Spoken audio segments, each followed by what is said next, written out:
যাদবপুরে শিক্ষামন্ত্রীর শিক্ষার নজির দেখল সারা বাংলা। ঠিক এই বিষয়টাকে নিয়ে আমি একটি প্রতিবেদন তৈরি করেছিলাম, যেটা ভিডিও মাধ্যমে পোস্ট করেছিলাম জাস্ট একদিন আগে। যদিও আমাকে অনেক রকমের খারাপ কথা শুনতে হয়েছিল, তাতে আমার যায় আসে না, কারণ আমার চোখে যেটা ঠিক বলে মনে হয়নি সেটাকেই আমি বলেছি। হতে পারে আমার সঙ্গে আপনাদের সকলের মতামত মিল নাও খেতে পারে, তাতে করে একটা কথাই বলবো, যার আমার ভিডিও সম্পর্কে কোনো সমস্যা আছে বলে মনে হচ্ছে দয়া করে স্কিপ করে চলে যাবেন। আর যারা মনে করছেন আমি সঠিক পথেই এগোচ্ছি, তারা নিশ্চয়ই বন্ধু হয়ে আমার পাশে থাকবেন, এই আশা নিয়ে আজকে ওই ভিডিওর দ্বিতীয় অংশটা আপনাদের সামনে তুলে ধরতে এসেছি। কারণ গতদিন যে ভিডিওটা আমি করেছি, সেই ভিডিওটা করার পর আমার সামনে নিউজ মাধ্যমে আরও কিছু তথ্য প্রকাশ্যে আসে, যেটা দেখার পর এবং শোনার পর আরও অনেক কিছু রয়ে যায়, যেগুলো হয়তো আমার জানা ছিল না, কিংবা আমার ভিডিওর পরে সেই ঘটনাগুলো ঘটেছে। আর ঠিক সেই কারণে আজকের এই দ্বিতীয় ভিডিওটা যদি আমি না করি, তাহলে প্রথম ভিডিওটা অসম্পূর্ণ থেকে যায়। তাই সেই সম্পূর্ণতা প্রদান করতেই আজকে আমার এই দ্বিতীয় প্রতিবেদন। ভিডিও শুরু করবার আগে বা মূল বক্তব্যে যাওয়ার আগে সকল বন্ধুদের উদ্দেশ্যে একটা কথা আমি বলতে চাই। কেউ আমার পেছনের ব্যাকগ্রাউন্ড দেখে বা আমার পর্দার কালার দেখে আমাকে নির্দিষ্ট কোনো দলের আওতায় ফেলে দেবেন না, কারণ আমি কোনো দিনই কোনো দলের হয়ে কখনোই কিছু বলি না। যখন যে দলের যে বিষয়টা আমার চোখে খারাপ লাগে, সেটাকেই জাস্ট আপনাদের সামনে তুলে ধরি। আবার যদি কেউ সঠিক কোনো কিছু প্রচার করে বা যার কাজ আমার কাছে সঠিক বলে মনে হয়, আমি সেভাবেই সেই বিষয়টাকে প্রচার করার চেষ্টা করি। তাতে করে ব্যক্তিগত কোনো দলের সঙ্গে যুক্ত থাকতে হবে বলে আমি মনে করি না। কারণ আমার প্রায় প্রত্যেকটা ভিডিও দেখলে আপনারা এটা অন্তত বুঝবেন আমি সঠিকটাকে নিয়েই ভিডিও করার চেষ্টা করে থাকি। আশা করি আমার বন্ধুদের আমি আমার এই বিষয়টা বোঝাতে পেরেছি। যাই হোক, অনেক কথা হলো, অনেকটা সময় নষ্ট হলো, আর সময় নষ্ট নয়। নমস্কার, আমি সায়ন্তনীর 7-17 চ্যানেলে সকল বন্ধুকে জানাই অনেক অনেক শুভেচ্ছা, অভিনন্দন এবং ভালোবাসা। আবারও চলে আসলাম আজকে আপনাদেরকে কিছু অবাক করা ঘটনা চোখের সামনে তুলে ধরতে। বন্ধুরা, বর্তমানে যাদবপুরের পরিবেশ পরিস্থিতি উত্তাল। শুরু হয়েছে আন্দোলন, চলল স্ট্রাইক, কারণ শিক্ষামন্ত্রীর গাড়ির তলায় চাপা পড়ল যাদবপুর ক্যাম্পাসের স্টুডেন্ট। রক্তাক্ত পরিবেশ পরিস্থিতি, বর্তমানে চিকিৎসাধীন রয়েছেন সেই স্টুডেন্ট, কারণ চোখে অসম্ভব আঘাত লাগার কারণে চোখ ড্যামেজ হয় বলে ডাক্তাররা বলছেন, এবং তার চোখের পরীক্ষা নিরীক্ষাও চলছে। এই মতো অবস্থায় আমাদের দেবাংশু বাবুর কিছু ভিডিও সামনে আসে। হয়তো আপনারা আমার এই কথাটা শোনার পর বলবেন, এই কথা বলার জন্য এতক্ষণ আমাদের ধৈর্য ধরিয়ে ভিডিওর সামনে বসিয়ে রেখেছেন।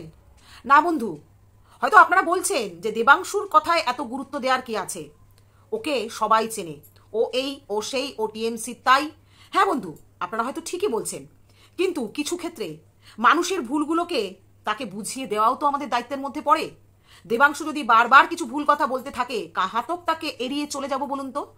আজ ঠিক আবারও দেবাংশু এমন কিছু কথা বলল, যেটাকে নিয়েই আজকের ভিডিও। শুধু তাই নয়, তার কথাগুলোকে সংশোধন করে দেবার জন্যই আজকের ভিডিও। ঠিক কি বলেছে দেবাংশু, সেটাই সবার আগে আপনাদের ভিডিওর মাধ্যমে দেখাই। যেটা সর্বত্র দেখানো হচ্ছে, এই ছবিটা সর্বত্র দেখানো হচ্ছে, এবং বিশেষ করে আমাদের সিপিএম এর বন্ধুরা, যেটা নিয়ে আমি গতকালকে ভিডিও করেছিলাম, এবং আমার সেই ভিডিওর অন্য অংশ নিয়ে অন্যরকম বিশ্লেষণ করেছেন বামপন্থী বন্ধুরা। এসএফআই এর আমার প্রিয় দাদা সৃজন দা প্রেস মিট করেছে দেখছিলাম। আচ্ছা, আমাকে একটা কথা বুঝিয়ে দিন, এসএফআই এর দাদাদের কাছে আমার অনুরোধ, আমার প্রিয় সৃজনদার কাছে আমার অনুরোধ, যিনি প্রেস মিট করছিলেন, আমার ভিডিওর বক্তব্য ছিল এই ছবিটি আপাতভাবে দেখে মনে হচ্ছে সত্যি নয়। কেন মনে হচ্ছে তার কয়েকটা কারণ আমি আপনাদের বলি। এই ছবিটা আপনারা স্পষ্ট দেখতে পাচ্ছেন যে একজন স্করপিওর সামনে চাকার নিচে ঢুকে রয়েছে। এখন কয়েকটা বক্তব্য। প্রথম, ওই দিন কোনো স্টিল ছবি তোলা হয়নি। যে কটা ভিডিও বা ছবি আপনি আমি প্রত্যেকে পেয়েছি, প্রত্যেকটা ভিডিও থেকে নেওয়া, ভিডিও পজ করে নেওয়া তার স্ন্যাপ। এটাও ভিডিও থেকে নেওয়া স্ন্যাপ। এই যে ভিডিও থেকে নেওয়া স্ন্যাপ, তাহলে ভিডিও থেকে যে স্ন্যাপটা নিয়ে যেখানে দেখানো হচ্ছে এই গাড়ির চাকার নিচে নাকি ইন্দ্রানুজ শুয়ে রয়েছে, তাহলে আমাদের বক্তব্য হচ্ছে এই ভিডিওটা কোথায়? যে ভিডিও থেকে এই স্ন্যাপটা তোলা হলো, সেই ভিডিওটা কোথায়? গতকাল সৃজন দ্বারা প্রেস মিট করে যে ভিডিওটা দেখিয়েছেন, সেটা গাড়ির ব্যাক সাইডের ভিউ, এবং সেখানে যে কেউ পড়ে যাচ্ছে, সে পড়ে সাইডে চলে যাচ্ছে না কোন দিকে চলে যাচ্ছে বোঝা যাচ্ছে না, সেটা একমাত্র বোঝার উপায় ফ্রন্ট ভিউ থেকে।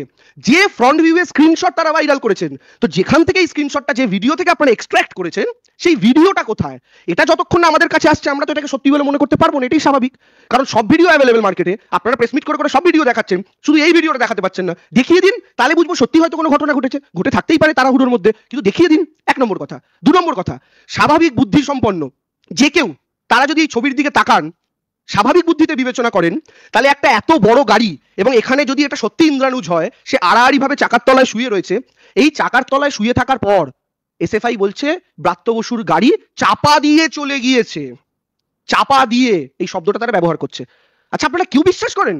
যদি এত বড় একটা গাড়ি এরকম আড়াআড়ি শুয়ে থাকা একটা মানুষের ওপর, লম্বালম্বি হলে আমি তাও মানতে পারতাম যে ওপর দিয়ে গাড়িটা বেরিয়ে চলে গেছে, তার নাকে চোখে মুখে চোট লেগেছে, কিন্তু আড়াআড়ি সে শুয়ে রয়েছে, তার উপর দিয়ে এত বড় একটা গাড়ি গিয়েছে, তারপরেও সেই ব্যক্তির শুধুমাত্র চোখে চোট লেগেছে। এটা কি করে সম্ভব? কোন অঙ্কে সম্ভব? এটা আমাদের একটু এসএফআই এর বন্ধুরা আরেকটা প্রেস মিট করে বুঝিয়ে দিন না, একটু উত্তর দিন না, সামনে আসুন না। একজন মানুষের উপরে গোটা এত বড় গাড়ি চড়ে যাওয়ার পর কি করে সম্ভবপর হতে পারে সেই মানুষটার কেবলমাত্র চোখে চোট লেগেছে? এবার তারা বলছেন যে চোখের ওপর দিয়ে টায়ার চলে গেছে। আচ্ছা, আমার একটা কথা বলুন, যদি চোখের ওপর দিয়ে টায়ার যেতে হয়, স্বাভাবিক বুদ্ধিতে যেটা বলে, আমাদের চোখকে টায়ারকে টাচ করতে হলে তার আগে কমপক্ষে নাকের হাড়, কপালের হাড় এবং গালের এই উঁচু অংশের হাড়কে ভাঙতেই হবে, কারণ চোখ এই তিনটের মাঝখানে অবস্থিত। কিন্তু তার কি নাকের হাড় ভেঙেছে, কপালের হাড় ভেঙেছে, গালের হাড় ভেঙেছে? না। আমি লাস্ট তার যা ছবি দেখলাম, তার চোখে কিছু ইনজিউরি অবশ্যই হয়েছে এবং তার এই জায়গাটা করে কিছু কেটে গিয়েছে, সেলাই পড়েছে। তা চোখের ওপর থেকে টায়ার চলে গেলে মাথা তো থেতো হয়ে যাওয়ার কথা, কিন্তু শুধু চোখে চোট লেগেছে। তার মানে চোখের ওপর দিয়ে টায়ার যাওয়ার গল্প সত্য নয়, বডির ওপর থেকে গাড়ি যাওয়ার গল্প সত্য নয়। তাহলে এই মিথ্যাচারটা আমাদের সিপিএম এর বন্ধুরা এই ছবিটা মার্কেটে ছড়িয়ে কেন করলেন? দেবাংশু, কোনোভাবে এই ছবিটা তোমার হাতে এসেছে, যেখানে তুমি গলা ফাটিয়ে বলতে পারছো যে এই ছবিটা দেখেই বোঝা যাচ্ছে যে কোনো না কোনো ভিডিও থেকে নেওয়া হয়েছে, কিন্তু সেই ভিডিও ক্লিপটা কোথায়? তুমি খুব পর্যবেক্ষণ করে এই ছবিটাকে প্রিন্ট আউট করেছো, ধৈর্যের পরিচয় দিয়েছো। হয়তো এই ভিডিওর সামনের অংশটুকু সেই পরিস্থিতিতে তোলা সম্ভব হয়নি, এটা তুমিও ফিল করতে পারছো, আমিও, এবং সাধারণ মানুষও। কিন্তু যদিও সলিড প্রমাণটা এই মুহূর্তে নেই বলে এই ক্ষেত্রটুকু তুমি বলতেই পারো, কিন্তু বিষয়টা কি জানো? বাদবাকি যে প্রশ্নগুলো তুমি তুলে ধরেছো তার প্রত্যেকটার জবাব কিন্তু আমি দিতে পারি। তাই প্রথমটাকে বাদ দিয়ে, বা প্রথমটাকে যদি মেনেও নিই, সম্পূর্ণ বানানো একটা ফটো তোমার কথা অনুযায়ী, তাহলে এটাই বলবো যে সামনে কি পিছনে এটা কি ম্যাটার করে? কারণ যে পরিবেশ পরিস্থিতিতে সেদিন সেই ঘটনাটা ঘটেছিল তার সাক্ষী কিন্তু জনসমুদ্র ছিল।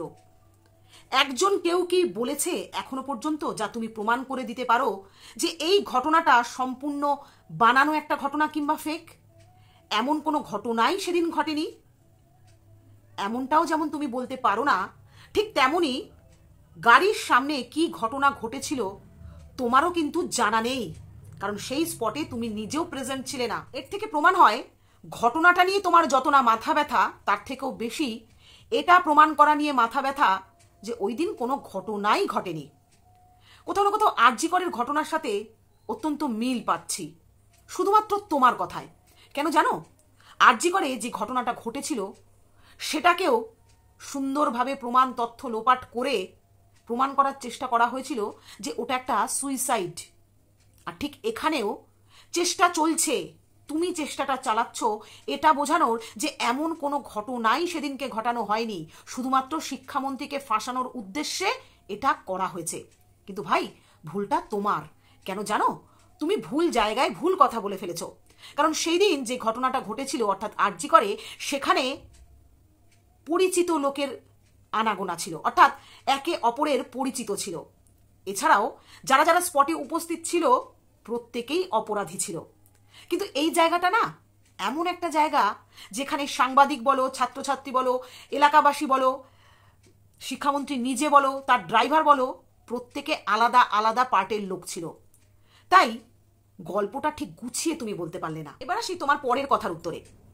তুমি ঠিক কথাই বলেছো যে অত বড় গাড়ির নিচে কেউ যদি আড়াআড়িভাবে শুয়ে থাকে তাহলে তার চোখে না, বরং কপালের হাড় ভাঙতে পারে, নাকের হাড় ভাঙতে পারে, গালের হাড় ভাঙতে পারে। মানে তোমার বলার উদ্দেশ্য এটাই যে ঘটনাটা হয়তো আদৌ ঘটেনি, তাহলে যদি ঘটতো তাহলে ওই হাড়গুলো আগে ভাঙতো, তারপরে চোখের প্রশ্ন আসতো।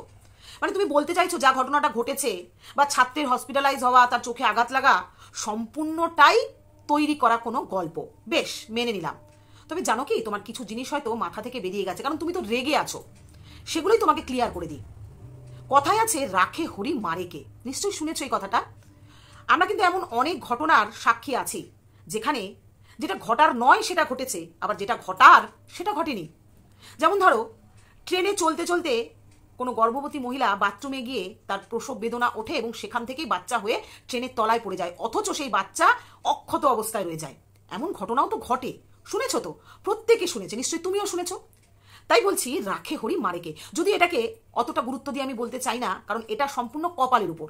কিন্তু তোমার কথা অনুযায়ী যদি যুক্তি আমি দিই, তাহলে এই যুক্তিটাতে তুমি আমাকে একটা উত্তর দাও তো। ড্রাইভার বারবার বলার চেষ্টা করছে, যখন কাঁচের উপর হামলা হয় তখন কাঁচ ভেঙে টুকরো সমস্ত তাদের চোখে, নাকে, মুখে এসে পড়ে। ঠিক ওই পরিস্থিতিতে কিভাবে ড্রাইভার গাড়ি চালিয়ে নিয়ে যেতে পারলো? কিংবা ধরো, অত টুকরো টুকরো কাঁচ তাদের চোখে মুখে পড়লো, অথচ তারা অক্ষত অবস্থায় ফিরে গেল। এটা কি করে সম্ভব বলতে পারো? এই যুক্তিটা ঠিক কি উত্তর দেবে তুমি? আমি যখন গাড়িটা নিয়ে যাওয়ার চেষ্টা করছি, এগোনোর চেষ্টা করছি, ওরা আমাকে একদম বাধা সৃষ্টি করে, গাড়িটাকে এগোতে দিচ্ছে না। যখন আমি জোর জবরদস্তি করলাম, তখন ওরা আমার সামনের থেকে ইট মেরে আমার গ্লাসটাকে পুরো ভেঙে দিল, দিলে পুরো কাঁচের টুকরোটা পুরো আমার চোখ মুখ দিয়ে পুরো ভর্তি হয়ে গেল। দ্বিতীয়বার যখন সাইডটা ভাঙলো, ভাঙার পরে আমার লুকিং গ্লাস দিয়ে সব কিছু ভেঙে দিল। তো আমি সেই অবস্থায় কী করবো? তখন আমি গাড়িটাকে আস্তে আস্তে বের করার চেষ্টা করছি। আচ্ছা, আরও একটা প্রশ্ন, যদি এই ঘটনাটা না ঘটে থাকে, তাহলে শিক্ষামন্ত্রী কেনই বা আহত ছাত্রের বাবাকে ফোন করে ঘটনার জন্য দুঃখ প্রকাশ করবে? নাকি তিনি জানেনই না যে কি ঘটনা ঘটেছে? একমাত্র তুমি জানো। তাহলে কি তুমি সামনে, মানে গাড়ির সামনে দাঁড়িয়েছিলে বলেই কেউ গাড়ির ভিডিওটা তুলতে পারেনি, এই ধারণাটা তোমার হয়েছে? মানে তখন তুমি ওই গাড়ির সামনে দাঁড়িয়ে সম্পূর্ণ ঘটনা দেখেছো, একমাত্র তুমিই সবটা জানো, এটা বলতে চাইছো? তাহলে বলো না, শিক্ষামন্ত্রী কেন এই ঘটনাকে দুঃখ প্রকাশ করেছে? আছে উত্তর। বন্ধুরা, আপনারা সেই ভিডিও দেখুন, যেই ভিডিওর মাধ্যমে আহত ছাত্রের বাবা প্রকাশ্যে এনেছেন শিক্ষামন্ত্রী তাকে ফোন করে এই ঘটনার পরিপ্রেক্ষিতে দুঃখ প্রকাশ করেছিলেন। দেখুন সেই ভিডিও। ইন্দ্রানুজের দ্রুত আরোগ্য কামনা করছি। উনি নিজে খুব কষ্ট পাচ্ছেন বলেছেন। ইন্দ্রানুজ সহ যে ছাত্র যারা আছে তাদের বিরুদ্ধে যে ফলস অ্যালিগেশনগুলো আনা হয়েছে সেটার বিষয়টাও ওনার দৃষ্টি আকর্ষণ করা হয়েছে। উনি বলেছেন এইগুলো আমরা ভেবে দেখব। এখন উনি এই যে শিষ্টাচার যেটা দেখিয়েছেন, আমরা এই ব্যাপারে কিছু প্রাথমিক ধাপ হিসাবে শিক্ষামন্ত্রী তিনি কথা বলেছেন পরিবারের সঙ্গে। ওনারা যে ফলস অ্যালিগেশনগুলো ওদের বিরুদ্ধে আনা হয়েছে, হ্যাঁ, সেইগুলো সম্পর্কে ওনাদের পরবর্তী কি পদক্ষেপ তার মধ্যে দিয়েই প্রমাণিত হবে। আমরা বুঝতে পারবো যে সত্যি সত্যিই ওনারা অনুতপ্ত কিনা, সেটা আমরা বুঝতে পারবো। আমরা প্রায় প্রত্যেকেই কিন্তু একটা প্রবাদ বাক্য শুনেই বড় হয়েছি, পড়াশোনা করে যে গাড়ি ঘোড়া চড়ে সে। তবে বর্তমান যুগে এসে পড়াশোনার হাল বা শিক্ষা ব্যবস্থার পরিণতি এমন তলানিতে গিয়ে ঠেকেছে যেখানে দুর্নীতি ছাড়া আর কিছুই হয়তো আশা করা যায় না। আর তারই প্রতিফল হিসেবে পড়াশোনা করে যে গাড়ি চাপা পরিস্থিতিতে এসে ঠেকেছে। তবে সত্যি কথা বলতে বন্ধুরা, আজকে শিক্ষার হাল যে পজিশনে এসে দাঁড়িয়েছে, তাতে আমাদের সমাজের পরিণতি কি হতে চলেছে সেটা ভাবলে হয়তো আঁতকে উঠতে হয়। যেদিকে যাব দুর্নীতি আর দুর্নীতি, নিজস্বতা বলে আর কিছুই নেই। নিজের যোগ্যতা, নিজের সব কিছু, নিজের অস্তিত্ব সবই যেন নোটের দুনিয়াতে বিকিয়ে গেছে। নাহলে ভাবুন, একটা শিক্ষা কেন্দ্রে কিভাবে এই ধরনের ঘটনা পর্যন্ত পৌঁছাতে পারে। একটা নিন্দনীয় ঘটনা যেটা নিয়ে আজ যাদবপুর তোলপাড় হচ্ছে। তা সত্ত্বেও দেবাংশু একটা কথাকেই মেনশন করে যাচ্ছে বারবার, যে এই ফটোর সামনের ভিডিওটা কোথায়। একবারও তার এটা মনে হচ্ছে না যে এই ধরনের নক্কারজনক ঘটনাটা একটা ইউনিভার্সিটির এরিয়ার মধ্যে ঘটাটাই একটা বাজে লক্ষণ বা একটা ক্ষতিগ্রস্ত সমাজের প্রতিরূপ। একবারও কিন্তু তার মনে হচ্ছে না। কোনো না কোনোভাবে জিততে হবে, এটাই তার কথা বলার উদ্দেশ্য। এমনকি ইনিয়ে বিনিয়ে এটাও বলার চেষ্টা করলো, আপনারা শুনলেন, হয়তো এই ধরনের ঘটনা ঘটেনি, ছবিটা যখন রিয়েল নয় তার মানে ঘটনাটাও রিয়েল নাও হতে পারে। কিন্তু আমি চেষ্টা করলাম আমার মতো করে দেবাংশুর ভুলগুলোকে ধরিয়ে দেওয়ার। বন্ধুরা, আপনাদের আমার এই ভুল ধরিয়ে দেওয়ার প্রতিবেদনগুলো ঠিক কেমন লাগলো অবশ্যই জানাবেন।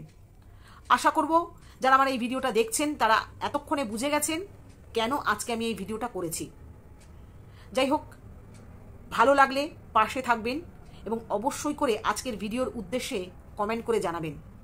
নমস্কার, ভালো থাকুন সকলে।